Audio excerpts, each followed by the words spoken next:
السلام عليكم ورحمة الله وبركاته.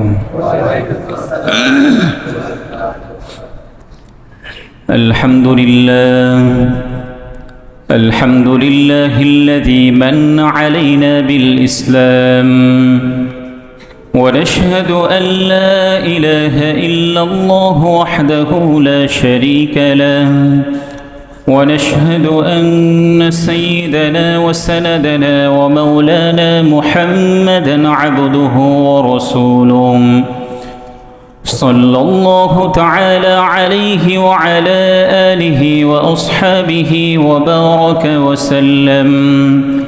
وبارك وسلم تسليما كثيرا. أما بعد، فقد قال الله تعالى في القرآن الكريم: أعوذ بالله من الشيطان الرجيم، بسم الله الرحمن الرحيم. إن الذين آمنوا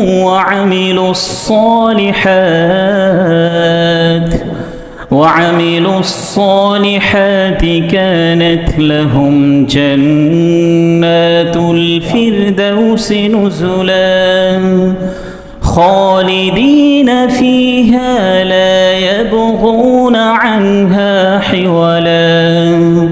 قل لو كان البحر مدادا لكلمات ربي لنفد البحر قبل أن تنفد كلمات ربي ولو جئنا بمثله مددا.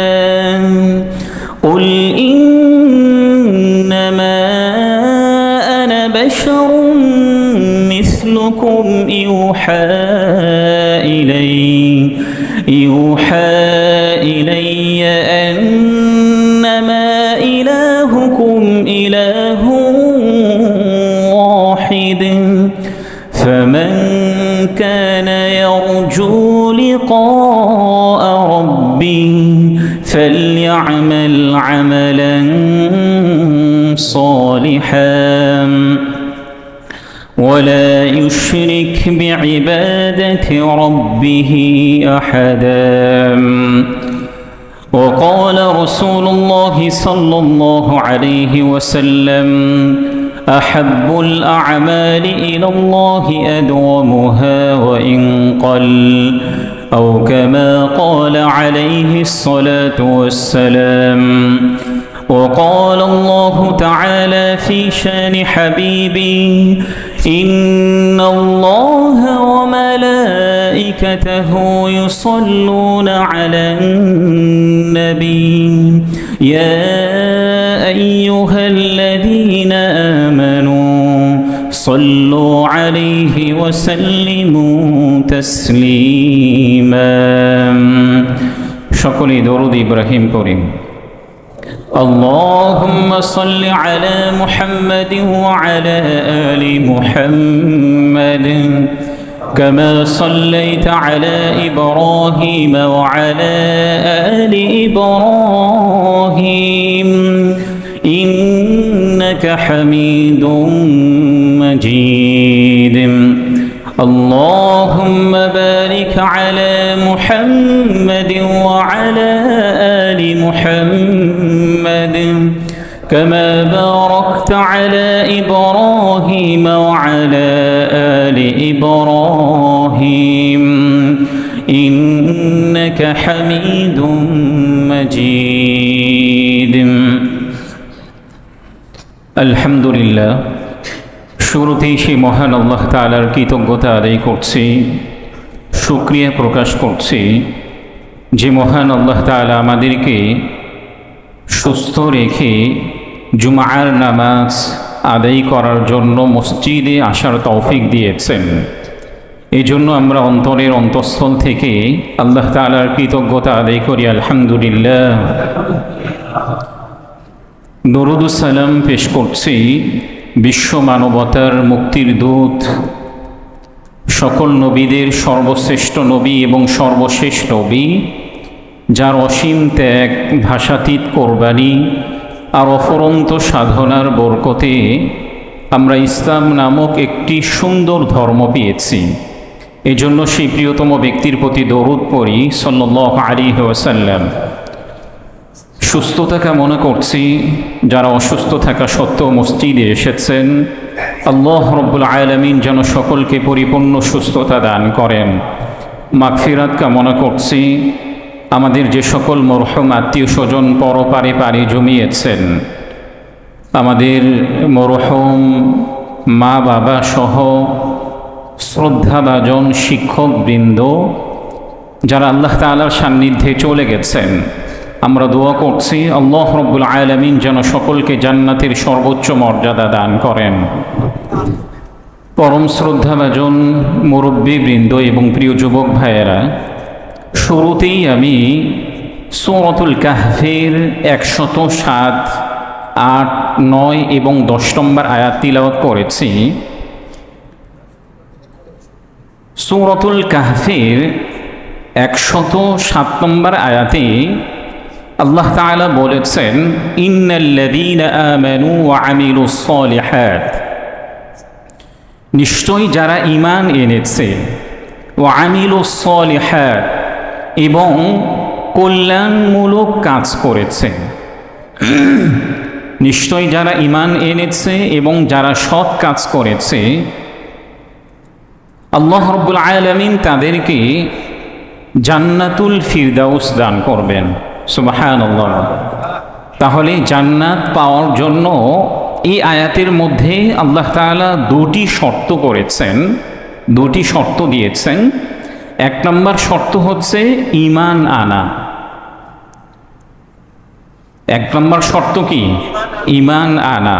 কোনোভাবেই ঈমান আনার পরে আল্লাহ তাআলার সাথে অংশীদারমূলক কোনো কথা যেন আমার মুখ দিয়ে উচ্চারিত না হয়, এবং আমার কাজে কর্মে কোনোভাবেই যেন শিরিক না হয়। যদি না হয়, পাশাপাশি সৎ কাজ থাকে, আল্লাহ রব্বুল আলামিন তাদেরকে জান্নাত দান করবেন, যেটি সূরাতুল কাহফের 107 নম্বর আয়াতের মধ্যে আল্লাহ তাআলা উল্লেখ করেছেন। এই আয়াতের মধ্যে একটা শব্দ আছে, সেই শব্দটি হচ্ছে আস-সালিহাত ওয়া আমিলুস সালিহাত। সৎ কাজ করলে আল্লাহ তাআলা তাদেরকে জান্নাত দান করবেন। আমরা নেক কাজ বলতে কি বুঝি?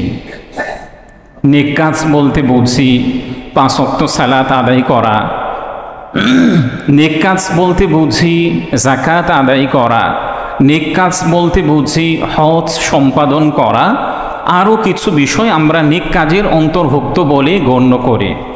অথচ রাসূলুল্লাহ সাল্লাল্লাহু আলাইহি ওয়াসাল্লামের অসংখ্য হাদিসের মধ্যে রাসূলুল্লাহ সাল্লাল্লাহু আলাইহি ওয়াসাল্লাম স্পষ্ট করেছেন, কোনো ব্যক্তি, কোনো মুসলিম যদি এই কাজ করে আল্লাহ তাআলা তাকে জান্নাত দান করবেন। এমন অসংখ্য হাদিসের মধ্যে রাসূলুল্লাহ সাল্লাল্লাহু আলাইহি ওয়াসাল্লাম জান্নাতে যাওয়ার জন্য অনেক পদ্ধতি বলে দিয়েছেন, অসংখ্য পদ্ধতি বলে দিয়েছেন। আজকে আমরা সংক্ষিপ্তভাবে জানব নামাজ, রোজা এবং যাকাত ছাড়া আরও কি ভাবে জান্নাতে যেতে পারে, এবং আরও কি কাজ করলে, সৎ কাজ করলে আল্লাহ তাআলা আমাদেরকে জান্নাত দান করবেন। এই বিষয়ে ইনশাআল্লাহ আমরা কিঞ্চিত আলোচনা করার প্রয়াস চালাব। জান্নাতে যাওয়ার অনেকগুলি পথসমূহের অন্যতম একটি পথ হচ্ছে ওযু শেষে কালিমায়ে শাহাদা পাঠ করা। ওযু শেষে কালিমায়ে শাহাদা পাঠ করা। আমরা প্রত্যেকেই ওযু করি, 5 ওয়াক্ত সালাত আদায় করার জন্য কি করি? ওযু করি। কিন্তু ওযু করার পরে কালিমায়ে শাহাদা পাঠ, এটা যে গুরুত্বপূর্ণ একটি আমল, এটা আমরা অনেকেই জানি না। ছোট্টবেলায় আমরা কালিমায়ে শাহাদা শিখেছি। এই কালিমায়ে শাহাদা যে আরও অনেক সময় আমল করা যায়। এই কালিমায়ে শাহাদা পাঠ করলে আল্লাহ রাব্বুল আলামিন যে আমাকে জান্নাত দান করবেন, শুধু জান্নাত না, হাদিসের মধ্যে উল্লেখ করা হয়েছে কোনো ব্যক্তি যদি ওযু শেষে কালিমায়ে শাহাদা পাঠ করে, আল্লাহ রাব্বুল আলামিন তার জন্য জান্নাতের 8টি দরজাকে উন্মুক্ত করে দেবেন। আল্লাহ রাব্বুল আলামিন তার জন্য জান্নাতের 8টি দরজাকে উন্মুক্ত করে দিবেন, যেটি সহিহ মুসলিমের 441 নম্বর হাদিসের মধ্যে উল্লেখ করা হয়েছে। قال رسول الله صلى الله عليه وسلم ما منكم من أحد يتوضأ فيسبغ الوضوء ثم يقول أشهد أن لا إله إلا الله وحده لا شريك له وأشهد أن محمدا عبده ورسوله إلا فتحت له أبواب الجنة الثمانية يدخل من أيها شاء رسول الله صلى الله عليه وسلم বলেছেন, যে ব্যক্তি উত্তম রূপে ওযু করবে এবং পরিপূর্ণ রূপে ওযু করার পরে কালিমায়ে শাহাদা পাঠ করবে, আশহাদু আল্লা ইলাহা ইল্লাল্লাহ, আমি সাক্ষ্য দিচ্ছি আল্লাহ ব্যতীত আর কোনো ইলাহ নেই, ওয়া আশহাদু আন্না মুহাম্মাদান আবদুহু ওয়া রাসূলুহু, আমি আরও সাক্ষ্য দিচ্ছি যে মুহাম্মদ সাল্লাল্লাহু আলাইহি ওয়াসাল্লাম আল্লাহ তাআলার বান্দা এবং রাসূল। যে ব্যক্তি ওযু শেষে এই কালিমায়ে শাহাদা পাঠ করবে, হাদিসের মধ্যে উল্লেখ করা হয়েছে ওই ব্যক্তি মারা যাওয়ার পরে জান্নাতের 8টি দরজাই তার জন্য উন্মুক্ত করে দেওয়া হবে। প্রত্যেকটা দরজায় তাকে ডাকতে থাকবে যে আমার গেট দিয়ে তুমি জান্নাতে প্রবেশ করো। এই পৃথিবীর মধ্যে একজন ব্যক্তি অতিবাহিত হয়েছেন যার সম্পর্কে রাসূলুল্লাহ সাল্লাল্লাহু আলাইহি ওয়াসাল্লাম বলেছেন, তুমি যখন জান্নাতে প্রবেশ করতে চাইবে তখন জান্নাতের 8টা দরজাই তোমাকে ডাকতে থাকবে যে তুমি আমার গেট দিয়ে জান্নাতে প্রবেশ করো। এই ব্যক্তিটি হচ্ছেন হযরত আবু বকর সিদ্দিক রাদিয়াল্লাহু তাআলা আনহু। রাসূলুল্লাহ সাল্লাল্লাহু আলাইহি ওয়াসাল্লাম আবু বকরকে বলেছেন, আবু বকর, তুমি এমন একজন ব্যক্তি যখন তুমি জান্নাতে প্রবেশ করতে ইচ্ছে করবে জান্নাতের 8টি দরজাই তোমাকে ডাকতে থাকবে। অথচ অন্যান্য ব্যক্তিদের ক্ষেত্রে যারা যে আমল করবে জান্নাতের গেটগুলোকে সেভাবেই সুসজ্জিত করে রাখা হয়েছে। জান্নাতের এক একটা গেট তাদেরকে ডাকতে থাকবে, 8টা গেট তাদেরকে ডাকতে থাকবে না। পক্ষান্তরে হযরত আবু বকর সিদ্দিক রাদিয়াল্লাহু তাআলা আনহুকে জান্নাতের 8টি গেটই তাকে ডাকতে থাকবে এবং ওযু শেষে যে ব্যক্তি কালিমায়ে শাহাদা পাঠ করবে এমন ব্যক্তি মারা গেলেও জান্নাতের 8টি গেট তাকে ডাকতে থাকবে। এই জন্য আমল করব তো ইনশাআল্লাহ। আল্লাহ তাআলা আমাদের সবাইকে আমল করার তৌফিক দান করেন। 2 নম্বর, জান্নাতে যাওয়ার পথসমূহের অন্যতম হচ্ছে দিনে রাতে 12 রাকাত সুন্নত নামাজ আদায় করা। দিনে রাতে কয় রাকাত সুন্নত আদায় করা? 12 রাকাত সুন্নত আদায় করা। এ ব্যাপারে সহিহ মুসলিমের 1579 নম্বর হাদিসের মধ্যে উল্লেখ করা হয়েছে।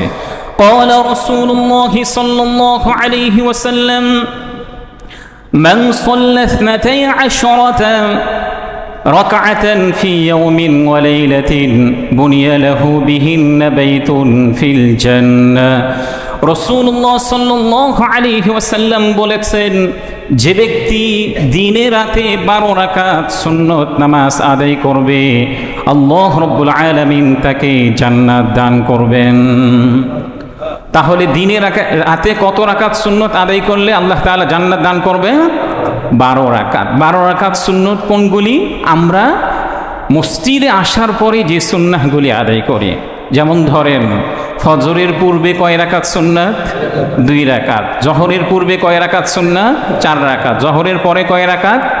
2 রাকাত। মাগরিবের পরে কয় রাকাত? 2 রাকাত। এবং এশার পরে কয় রাকাত? 2 রাকাত। তাহলে সর্বমোট কয় রাকাত হচ্ছে?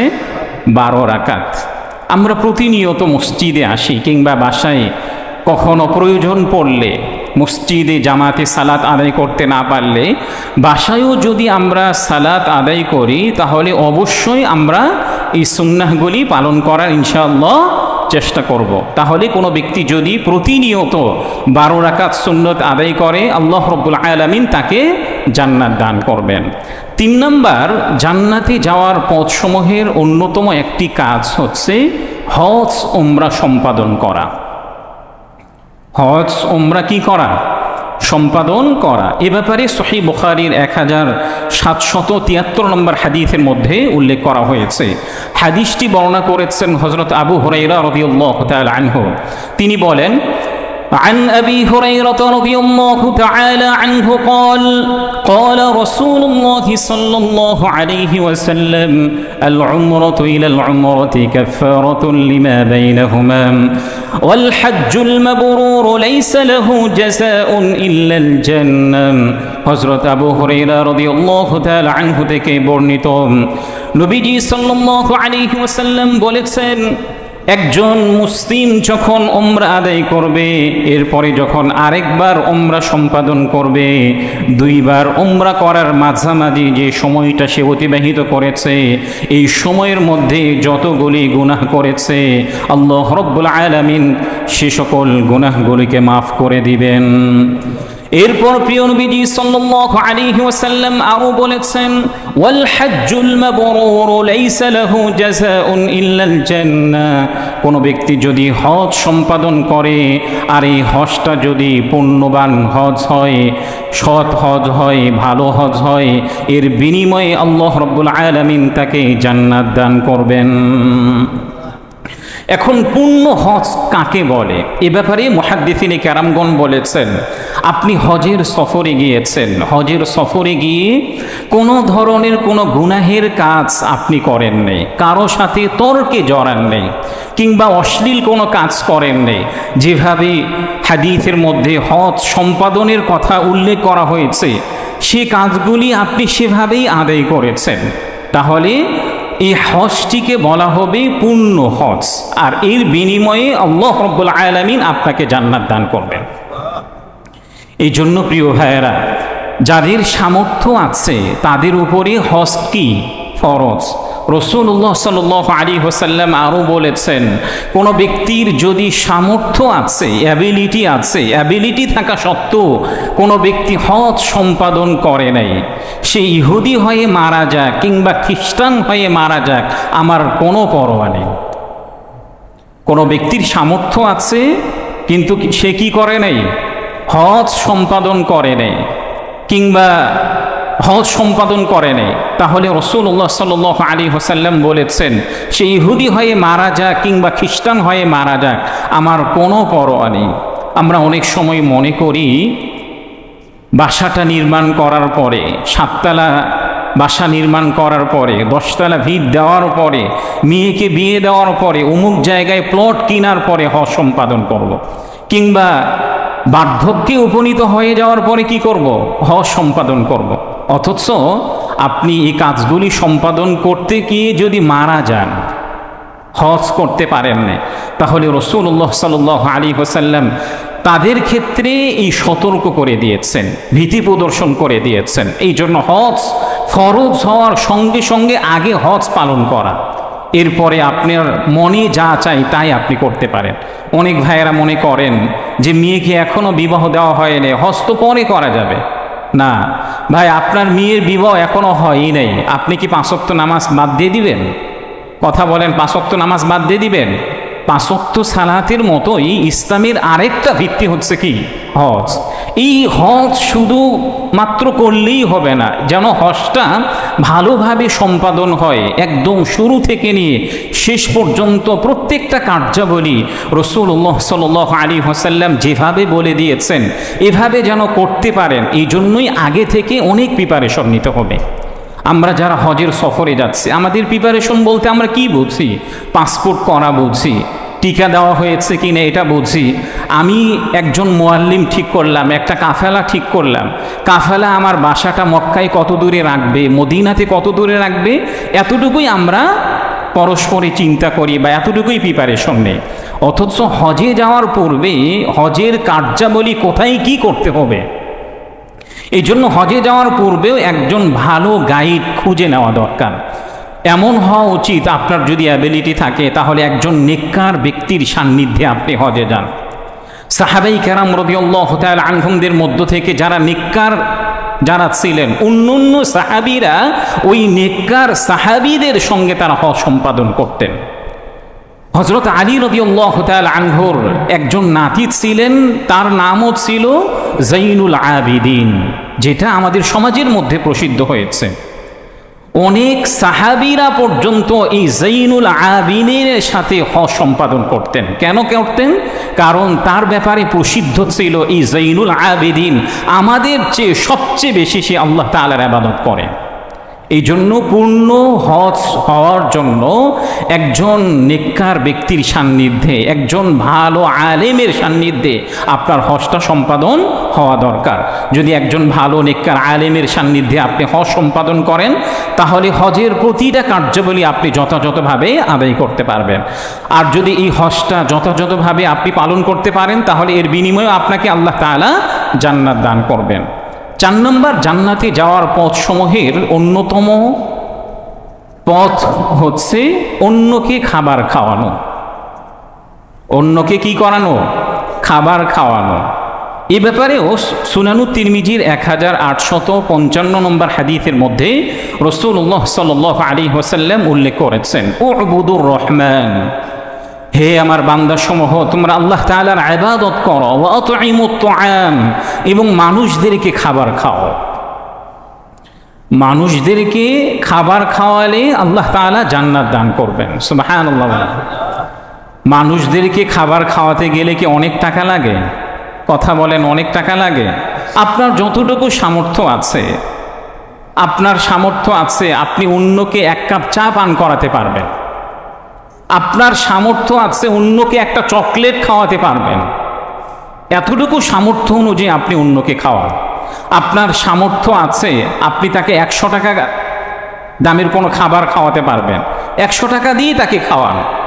তারপরও রাসূলুল্লাহ সাল্লাল্লাহু আলাইহি ওয়াসাল্লাম বলেছেন, কোনো ব্যক্তি যদি অন্যকে খাবার খাওয়ায় এবং বেশি বেশি করে খাবার খাওয়ায় এবং এই আমলটির প্রতি যদি সে অভ্যস্ত হয়ে যায়, আল্লাহ তাআলা এর বিনিময়ে তাকে জান্নাত দান করবেন।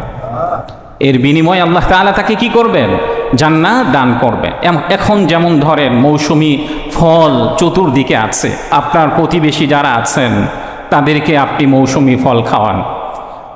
লিচুর মৌসুম চলে যাচ্ছে, আপনার সামর্থ্য অনুযায়ী আপনার প্রতিবেশীকে 5টা লিচু দেন, তাকে পাঠিয়ে দেন তার বাসায়।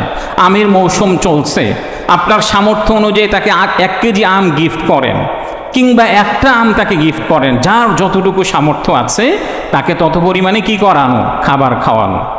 তবে অত্যন্ত দুঃখের বিষয়, আমরা প্রতিবেশী বলতে কি বুঝি?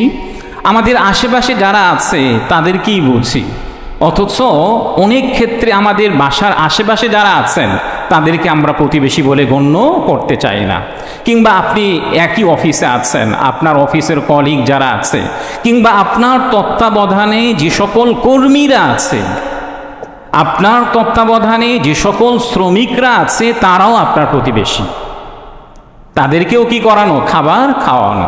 সবচেয়ে বড় দুঃখজনক একটা বিষয়, আমাদের মসজিদে যারা স্টাফ আছেন, আমি অনেক সময় শুনি আমাদের মসজিদের মুয়াজ্জিন সাহেব আছেন, খাদিম সাহেব আছেন, অনেক সময় অনেক বাসা থেকে খাবার আসে না, তারাও খাবার পায় না।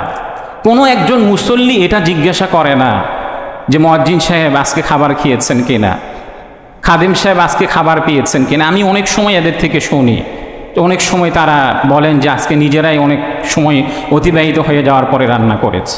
এটা তো আমাদের অত্যন্ত দুঃখজনক একটা বিষয়, অথচ তারা হচ্ছেন সবচেয়ে বড় প্রতিবেশী।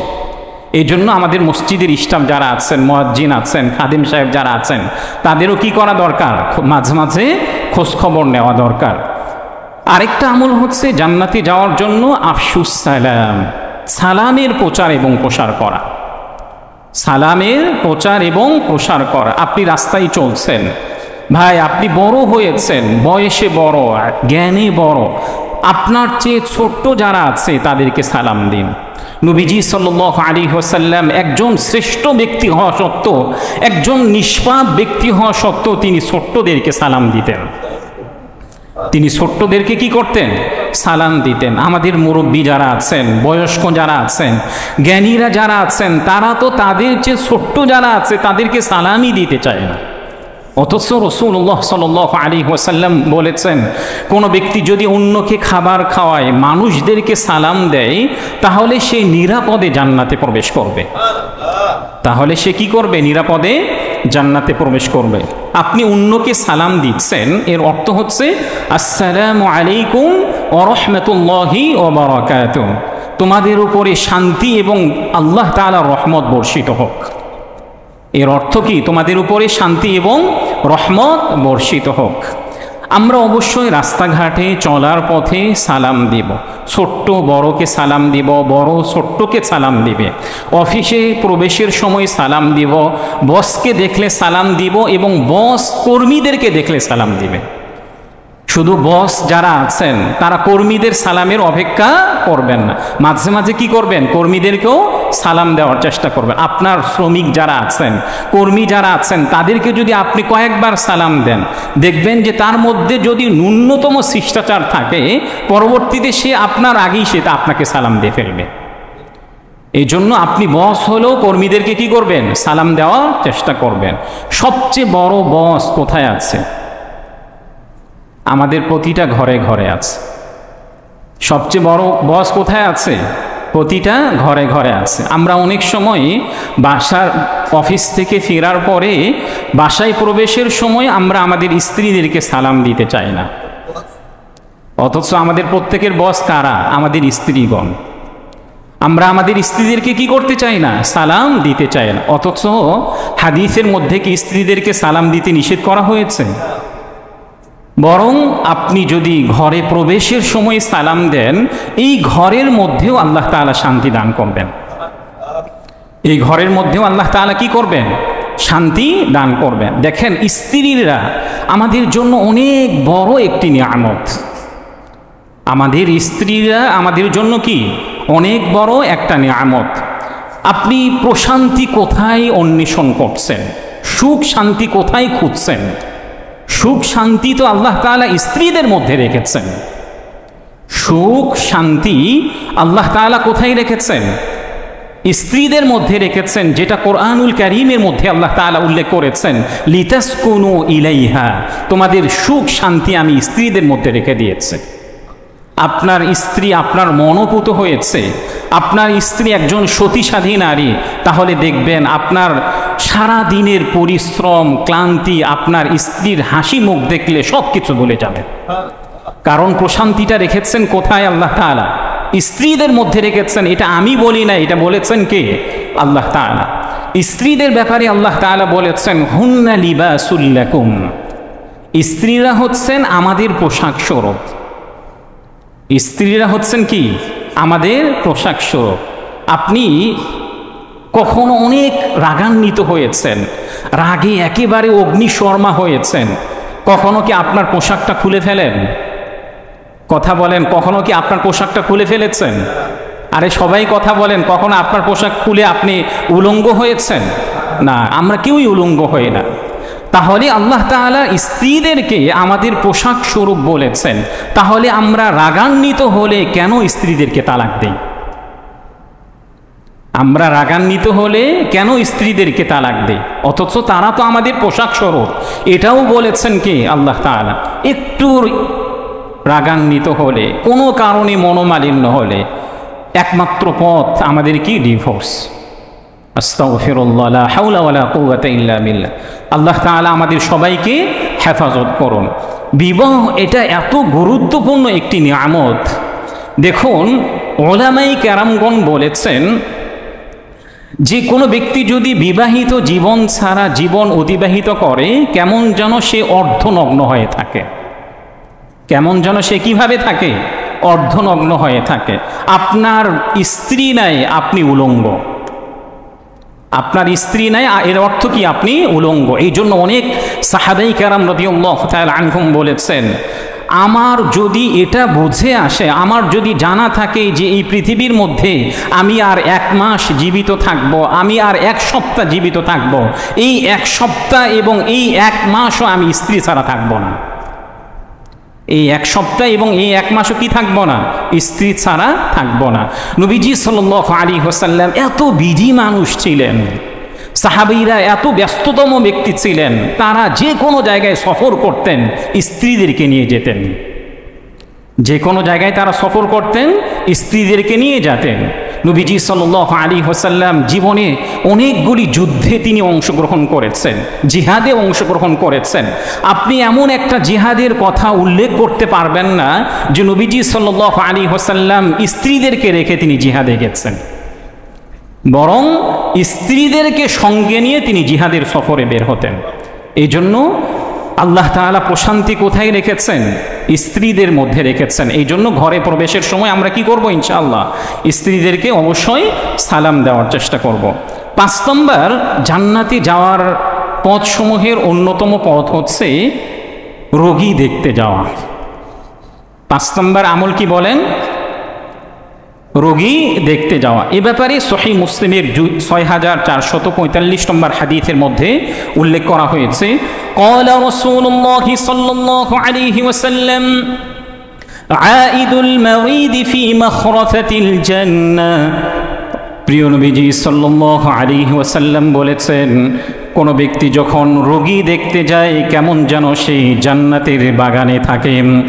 ঠিক তদ্রূপ সুনান তিরমিজির 969 নম্বর হাদিসের মধ্যে উল্লেখ করা হয়েছে, ক্বালা রাসূলুল্লাহ সাল্লাল্লাহু আলাইহি ওয়াসাল্লাম মা মিন মুসলিমিন ইয়াউদু মুসলিমান গুদওয়াতান ইল্লা সাল্লা আলাইহি 70,000 মালাকিন হাত্তা ইউমসিয়া ওয়া ইন আদাহু আশিয়াতান ইল্লা সাল্লা আলাইহি 70,000 মালাকিন হাত্তা ইউসবিহা ওয়া কানা লাহু খরিফুন ফিল জান্নাহ। প্রিয় নবীজি সাল্লাল্লাহু আলাইহি ওয়াসাল্লাম বলেছেন, কোন মুসলিম যখন আরেকজন মুসলিম রোগীকে দেখতে যায়, সকালবেলা রোগী দেখতে যাওয়ার কারণে তার জন্য 70,000 ফেরেশতা সন্ধ্যা পর্যন্ত দোয়া করতে থাকে।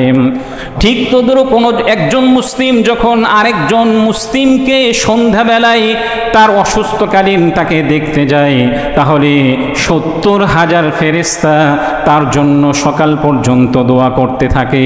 এবং যখন সে ঘর থেকে বের হয় এবং ঘরে ফিরে না আসা পর্যন্ত সে জান্নাতের বাগানের মধ্যে অবস্থান করতে থাকে। তাহলে কোনো ব্যক্তি যখন রোগী দেখতে যায় তাহলে সে কোন বাগানে থাকে? জান্নাতের বাগানে থাকে। এমনকি কোনো ব্যক্তি যখন সকালে রোগী দেখতে যাবে তার জন্য 70,000 ফেরেশতা দোয়া করতে থাকে। সন্ধ্যাবেলায় রোগী দেখতে গেলে সকাল পর্যন্ত তার জন্য 70,000 ফেরেশতা দোয়া করতে থাকে। এই জন্য আমরা রোগী দেখতে যাব তো ইনশাআল্লাহ, আমাদের আত্মীয় স্বজন হোক কিংবা যে কোনো ব্যক্তি হোক না কেন, আমরা একসাথে নামাজ আদায় করছি। আমাদের মধ্য থেকে কেউ অসুস্থ হয়েছেন, অন্তত পক্ষে তাদেরকে দেখতে না গেলেও ফোনের মাধ্যমে খোঁজখবর নেওয়া। গত জুমায় আমি অসুস্থ হয়েছিলাম, প্রায় 1 সপ্তাহ অসুস্থ ছিলাম। অনেকেই খোঁজখবর নিয়েছেন, আল্লাহ তাআলা তাদেরকে উত্তম বিনিময় দান করো। এবং আমাদের মধ্য থেকেও যারা অসুস্থ হবেন মাঝে মাঝেই তাদেরকে কি করা?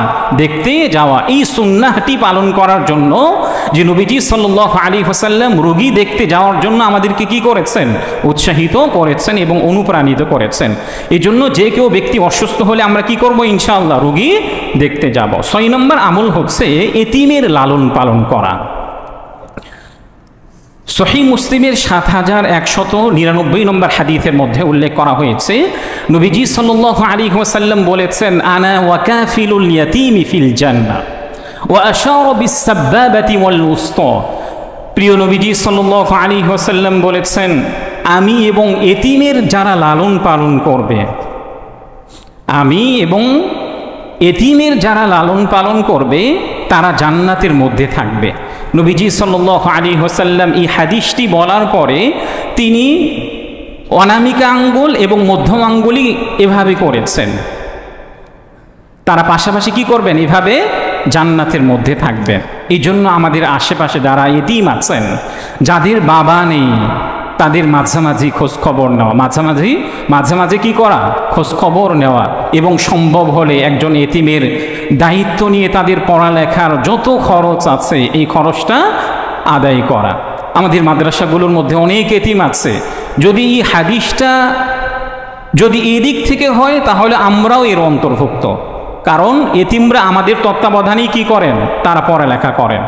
আল্লাহ তাআলা আরও যারা এতিমের তত্ত্বাবধান করছেন তাদের সবাইকে আল্লাহ তাআলা কবুল করেন। 7 নম্বর আমল হচ্ছে যেটি সহিহ বুখারী 2736 নম্বর হাদিসের মধ্যে উল্লেখ করা হয়েছে। হাদিসটি বর্ণনা করেছেন হযরত আবু হুরায়রা রাদিয়াল্লাহু তাআলা আনহু।